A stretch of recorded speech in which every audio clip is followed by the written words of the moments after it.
اللہ کا ذکر کرنا. نبی صلی اللہ علیہ وسلم نے فرمایا جو آدمی اپنے بستر پر آئے لیکن اللہ کا ذکر نہ کرے وہ بھی اس کے لیے باعث حسرت ہوگا، یعنی بستر اس کے خلاف گواہی دے گا. عبداللہ بن مسعود کہتے ہیں کہ اللہ کا ذکر کرتے وقت نیند کا آنا شیطان کی طرف سے ہے، یعنی اللہ کے ذکر کے دوران سونا شیطان کی طرف سے. اگر چاہو تجربہ کر کے دیکھ لو، اور جب تم میں سے کوئی سونے کا ارادہ کرے تو اللہ تعالیٰ کا ذکر کرے. تسبیحات فاطمہ پڑھنا یہ ہر تھکاوٹ کا علاج بھی ہے. سیدنا علی سے روایت ہے کہ فاطمہ رضی اللہ تعالیٰ عنہا کے ہاتھوں میں چکی پیسنے کی وجہ سے تکلیف ہو گئی، گٹھے پڑ گئے، تو وہ اس کی شکایت لے کر نبی صلی اللہ علیہ وسلم کی خدمت میں حاضر ہوئی، کیونکہ انہیں پتا چلا تھا کہ آپ کے پاس کچھ غلام آئے ہیں، لیکن ان کی ملاقات نبی صلی اللہ علیہ وسلم سے نہ ہو سکی. اس لیے حضرت فاطمہ نے حضرت عائشہ سے اس بات کا ذکر کیا. جب آپ گھر تشریف لائے تو حضرت عائشہ نے اس کا تذکرہ کیا. حضرت علی بیان کرتے ہیں پھر آپ ہمارے ہاں تشریف لائے، ہم اس وقت اپنے بستروں پر لیٹ چکے تھے، ہم نے اٹھنا چاہا تو آپ نے فرمایا تم دونوں لیٹے رہو. پھر آپ میرے اور فاطمہ کے درمیان بیٹھ گئے. میں نے آپ صلی اللہ علیہ وسلم کے قدموں کی ٹھنڈک اپنے پیٹ پر محسوس کی. پھر آپ نے فرمایا تم دونوں نے جو چیز مجھ سے مانگی ہے کیا میں اس سے بہتر چیز نہ دوں، کیا اس سے بہتر بات نہ بتاؤں؟ جب تم اپنے بستر پر لیٹ جاؤ تو 33 بار سبحان اللہ، 33 بار الحمدللہ اور 34 بار اللہ اکبر کہو، یہ تمہارے لیے خادم سے زیادہ بہتر ہے. اس میں کیا سیکھنے کی بات ہے کہ جب بچے کو مطالبہ لے کر آئے تو کیا کرنا چاہیے؟ ان کی توجہ اس سے بہتر بات کی طرف کر دینی چاہیے. یعنی اگر آپ نے کچھ نہ دینا ہو تو ایک اچھی بات ہی بتا دیں. عموماً ہم کیا کرتے ہیں جب ہم بچوں کو کچھ دینا نہیں چاہتے تو پھر کیا کرتے ہیں؟ ڈانٹ ڈپٹ کو بھیج دیتے ہیں. تو بہتر ہے کہ کوئی اچھی بات بتا دیں ان کو. آیت الکرسی پڑھنا. آیت الکرسی شیطان سے محفوظ رکھنے والی آیت ہے. وہ مشہور روایت جس میں سیدنا ابی ابن کعب اپنے والد سے روایت کرتے ہیں کہ ان کے کھجوروں کے کھیت تھے، وہ اس میں کمی دیکھتے، یعنی ان کی چوری ہوتی تھی. ایک رات انہوں نے چور پکڑ لیا. وہ ایک جانور سے مشابہ ایک نوعمر لڑکا تھا، جانور جیسی شکل تھی. انہوں نے سلام کیا تو اس نے جواب دیا. پوچھا تم کون ہو، جن ہو یا انسان؟ اس نے کہا میں جن ہوں. انہوں نے کہا اپنا ہاتھ میری طرف بڑھاؤ. اس نے اپنا ہاتھ بڑھایا. اس کا ہاتھ کتے کے ہاتھ کی طرح تھا، بال کتے کے بال کی طرح تھے.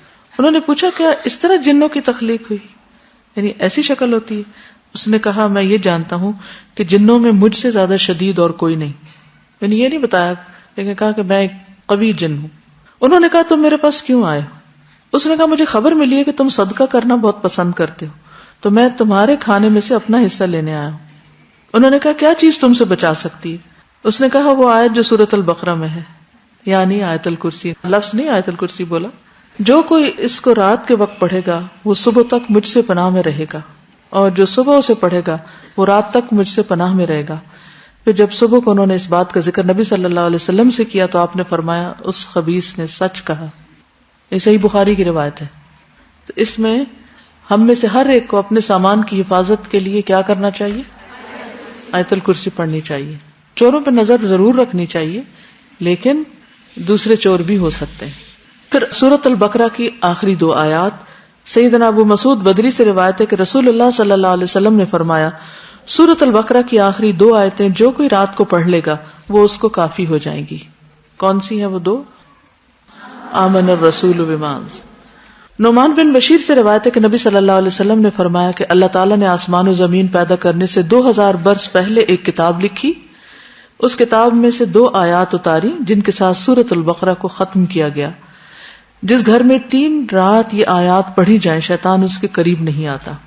سورۃ الکافرون رات کو سوتے وقت پڑھنی چاہیے. فروہ بن نوفل اپنے والد سے روایت کرتے ہیں کہ نبی صلی اللہ علیہ وسلم نے نوفل سے فرمایا قل یا ایھا الکافرون پڑھو اور اسی پر بات چیت ختم کر کے سو جاؤ، یعنی اس کے بعد اور باتیں نہیں کرو. بے شک اس میں شرک سے برات کا اظہار ہے. یعنی اس حال میں پھر اگر انسان دنیا سے رخصت ہو جائے تو گویا وہ شرک سے بری ہو کر رخصت ہوا. سورۃ الاخلاص اور معوذتین بھی پڑھیں. ابو الدرداء سے روایت ہے کہ رسول اللہ صلی اللہ علیہ وسلم نے فرمایا کیا تم اس سے عاجز ہو کہ ہر رات 1/3 قرآن پڑھ لو؟ صحابہ نے عرض کیا 1/3 قرآن کس طرح پڑھیں؟ آپ نے فرمایا قل هو اللہ احد 1/3 قرآن کے برابر ہے. یعنی رات کو سوتے وقت انسان اسے بھی پڑھ لے. اور معوذتین جو ہے نبی صلی اللہ علیہ وسلم جب اپنے بستر پر آرام کے لیے آتے تو روزانہ رات کو اپنے دونوں ہاتھوں کو ملا کر ان پر سورۃ الاخلاص الفلق اور الناس پڑھ کر دم کرتے یعنی پھونک مارتے، پھر اپنے دونوں ہاتھ اپنے پورے جسم پر پھیر لیتے تھے، ٹھیک ہے، یعنی ہاتھوں پر دم کرتے اور ہاتھ پہ پھیرتے تھے، اور سر سے شروع کرتے، پہلے اپنے سر پر اور چہرے پر پھیرتے، اس کے بعد اپنے جسم پر جہاں تک آپ کا ہاتھ پہنچتا پھیر لیتے، اور یہ فعل آپ 3 مرتبہ کرتے تھے۔ ایک اور حدیث سے معلوم ہوتا ہے کہ نبی صلی اللہ علیہ وسلم اگر بیمار ہوتے تو حضرت عائشہ موعظتین پڑھ کر آپ کے ہاتھوں پر پھونک کر آپ کے جسم پر پھیر دیتی۔ اس سے یہ پتہ چلتا ہے کہ بیماری میں بھی یہ عمل جاری رہتا تھا۔ اب جیسے چھوٹے بچے ہوتے ہیں وہ خود نہیں پڑھ سکتے تو آپ خود اپنے اوپر بھی پھیر لیں اور ان کے اوپر بھی ہاتھ پھیر دیں۔ اب یہ کہ ہاتھوں پر دم کر کے وہ پھونک جب ماری جاتی تو لازماً اس میں کچھ اثرات آتے ہوں گے، اسی لیے پھر وہ جسم پر پھیرنے کے لیے کہا گیا۔ سورۃ الملک، رات کو سونے سے قبل سورۃ الملک پڑھیں۔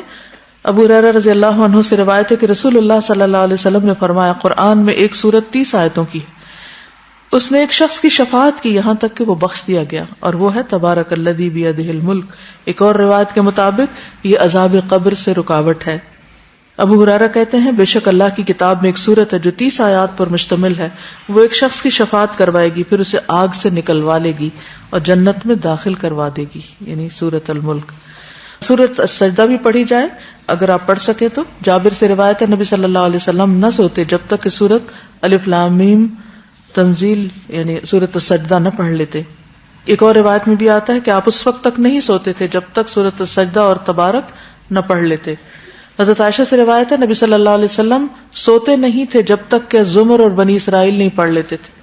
ہم تو ساری زندگی بھر نہ کبھی ایک دفعہ یہ سب کچھ پڑھا ہو۔ ہم کیوں نہیں پڑھ سکتے؟ ہمیں کیا مشکل ہے؟ کیونکہ ہم بہت مصروف ہیں۔ ہماری اکثریت کی مصروفیت کیا ہے؟ ہمیں تو سونے کا ٹائم نہیں ملتا، تو سوتے سوتے دیر کر دیتے ہیں، پھر اس وقت ہم صورتیں پڑھنے بیٹھ جائیں تو آدھی رات یوں گزر جائے گی۔ پھر کچھ اور مسنون دعائیں بھی ہیں جو رات کو بستر پر آ کر پڑھنی چاہیے۔ ایک تو وہی اللہم قنی عذابک یوم تبعث عبادک، پھر اللہم بسمک اموت واحیا، اور پھر الحمدللہ الذی اطعمنا وسقانا وکفانا وآوانا فکم ممن لا کافی لہ ولا مؤوی۔ حضرت انس کہتے ہیں کہ حضور صلی اللہ علیہ وسلم بستر پر جا کر یہ دعا پڑھا کرتے تھے۔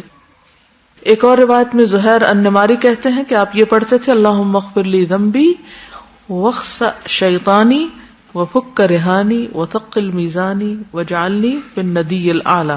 اے اللہ میرے گناہ بخش دے، میرے شیطان کو دفع کر دے، میرے نفس کو آزاد کر دے یعنی آگ سے، میرے میزان کو بھاری کر دے، مجھے اعلیٰ مجلس والوں میں شامل کر دے۔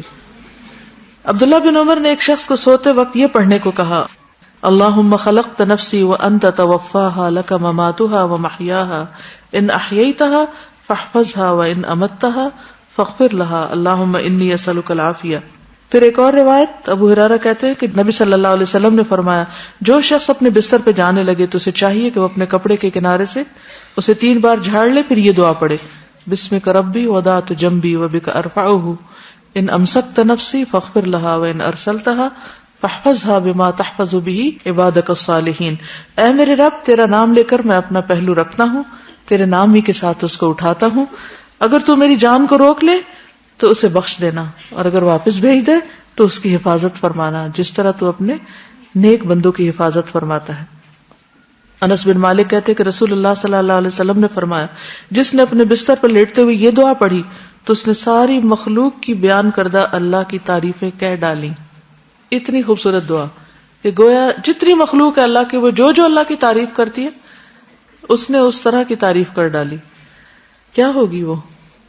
الحمدللہ الذی کفانی وآوانی، الحمدللہ الذی اطعمنی وسقانی، الحمدللہ الذی من علی فافضل، اللہم انی اسألک بعزتک ان تنجینی من النار۔ تمام تعریف اللہ کے لیے ہے جس نے میری کفایت کی اور مجھے رہنے کو جگہ عطا کی۔ تمام تعریف اللہ کے لیے جس نے مجھے کھلایا اور پلایا۔ تمام تعریف اللہ کے لیے جس نے مجھ پر احسان کیا اور مہربانی کی۔ اے اللہ، میں تجھ سے تیری عزت کے واسطے سے سوال کرتا ہوں کہ تو مجھے آگ سے نجات دے۔ ابن عمر سے روایت ہے، رسول اللہ صلی اللہ علیہ وسلم جب بستر پر تشریف لاتے تو فرماتے، الحمدللہ الذی کفانی وآوانی واطعمنی وسقانی والذی من علی فافضل والذی اعطانی فاجزل، الحمدللہ علی کل حال، اللہم رب کل شیء وملیکہ وإلہ کل شیء اعوذ بک من النار. تمام تعریف اللہ کے لیے ہے جس نے میری کفایت کی اور مجھے رہنے کو جگہ عطا کی, مجھے کھلایا اور پلایا, اور وہ ذات جس نے مجھ پہ بہت احسان کیا اور بہت زیادہ کیا, جس نے مجھے دیا اور بہت خوب دیا. ہر حال میں اللہ کی تعریف. اے اللہ, اے ہر چیز کے پالنے والے اور اس کے مالک, اے ہر چیز کے معبود, میں آگ سے تیری پناہ چاہتا ہوں. اس قدر خوبصورت دعا ہے. ابو ہریرہ سے مروی ہے کہ ایک مرتبہ ابو بکر نے عرض کیا, اے اللہ کے رسول صلی اللہ علیہ وسلم, مجھے ایسی دعا سکھا دیجیے جو میں صبح شام بستر پر لیٹتے وقت پڑھ لیا کروں. تو آپ نے یہ دعا سکھائی, اللہم عالم الغیب والشہادۃ فاطر السماوات والارض رب کل شیء وملیکہ اشہد ان لا الہ الا انت اعوذ بک من شر نفسی ومن شر الشیطان وشرکہ. پھر نبی صلی اللہ علیہ وسلم نے فرمایا, جو شخص اپنے بستر پر جا کر یہ دعا پڑھے اس کے سارے گناہ معاف کر دیے جائیں گے, خاص سمندر کی جھاگ برابر ہوں. لا الہ الا اللہ وحدہ لا شریک لہ لہ الملک ولہ الحمد وہو علی کل شیء قدیر لا حول ولا قوۃ الا باللہ سبحان اللہ والحمد للہ ولا الہ الا اللہ واللہ اکبر. برا بن عازب کہتے ہیں, نبی صلی اللہ علیہ وسلم نے ایک صحابی کو وصیت کی اور فرمایا, جب تم بستر پہ جانے لگو تو یہ پڑھا کرو, اللہم اسلمت نفسی الیک وفوضت امری الیک ووجہت وجہی الیک والجأت ظہری الیک رغبتا ورہبتا الیک لا ملجا ولا منجا منک الا الیک آمنت بکتابک الذی انزلت ونبیک الذی ارسلت. اے اللہ, میں نے اپنی جان تیرے حوالے کی, اپنا معاملہ تجھے سونپا, اپنے آپ کو تیری طرح متوجہ کیا, اپنی پشت کو تیری پناہ میں دے دیا, تجھ سے امید کے ساتھ اور خوف کے ساتھ, تیرے سوا کوئی جائے پناہ اور نجات کی جگہ نہیں. میں ایمان لایا تیری کتاب پر جو تو نے نازل کی اور تیرے نبی پر جس کو تو نے بھیجا. دیکھیے کتنے ذکر ہیں, کتنی دعائیں, ایک سے ایک بڑھ کر خوبصورت ہے.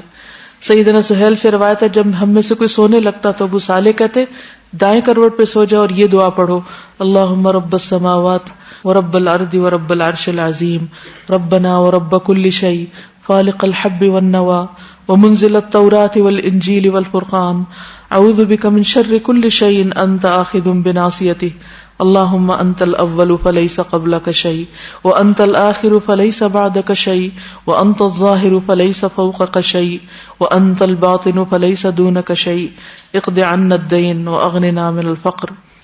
نیند آنے تک ذکر کرتے رہیں. ربیہ بن کعب اسلمی کہتے ہیں, میں دن کے وقت نبی صلی اللہ علیہ وسلم کی خدمت کرتا, جب رات ہو جاتی تو میں آپ کے دروازے پر جا کر رات گزارتا, میں آپ کو ذکر کرتے ہوئے سنتا رہتا, آپ سبحان اللہ سبحان اللہ سبحان ربی پڑھتے رہتے, یہاں تک کہ میں اکتا جاتا اور مجھ پہ نیند کا غلبہ آ جاتا اور میں سو جاتا. رات کو پہلو بدلتے وقت لا الہ الا اللہ الواحد القہار رب السماوات والارض وما بینہما العزیز الغفار. رات آنکھ کھل جائے, لا الہ الا اللہ وحدہ لا شریک لہ لہ الملک ولہ الحمد وہو علی کل شیء قدیر الحمد للہ وسبحان اللہ ولا الہ الا اللہ واللہ اکبر ولا حول ولا قوۃ الا باللہ. پھر کہے اللہم اغفر لی, یا کوئی دعا کرے تو اس کی دعا قبول ہوگی. اگر بستر سے اٹھ کر وضو کرے اور نماز پڑھے تو نماز قبول ہوگی. پھر برا خواب آ جائے تو دعا پڑھیے, اعوذ باللہ من شر الشیطان وشرہا. پھر نیند میں ڈر جانے پر بھی دعا پڑھے, اعوذ بکلمات اللہ التامات من غضبہ وعقابہ وشر عبادہ ومن ہمزات الشیاطین وان یحضرون. زبانی یاد کر لیں ورنہ رات کو اٹھ کے لائٹ آن کر کے کہاں سے ڈھونڈ کے پڑھیں گے. نیند میں ڈر جائیں تو پڑھیں اعوذ بکلمات اللہ التامات من غضبہ وعقابہ وشر عبادہ ومن ہمزات الشیاطین وان یحضرون. پھر اسی طرح خالد بن ولید کہتے ہیں, میں رات کو نیند میں گھبرا جایا کرتا تھا, تو نبی صلی اللہ علیہ وسلم کی خدمت میں حاضر ہوا تو میں نے عرض کی, میں رات کو نیند میں ڈر جاتا ہوں تو میں اپنی تلوار اٹھا لیتا ہوں اور جو چیز سامنے آتی ہے اسے مار ڈالتا ہوں. آپ نے فرمایا, کیا میں تمہیں وہ کلمات نہ سکھاؤں کہ جو روح الامین نے مجھے سکھائے؟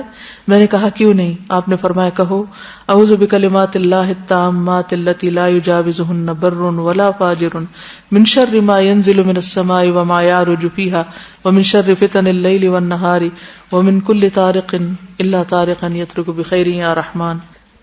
اسی طرح ایک اور روایت میں ہے, رسول اللہ صلی اللہ علیہ وسلم نے فرمایا, جو رات میں تکلیف اور مشقت اٹھانے سے گھبرائے اور ڈرے کہ دشمن اس سے لڑے تو وہ کثرت سے یہ کلمات پڑھے, سبحان اللہ والحمد للہ ولا الہ الا اللہ واللہ اکبر.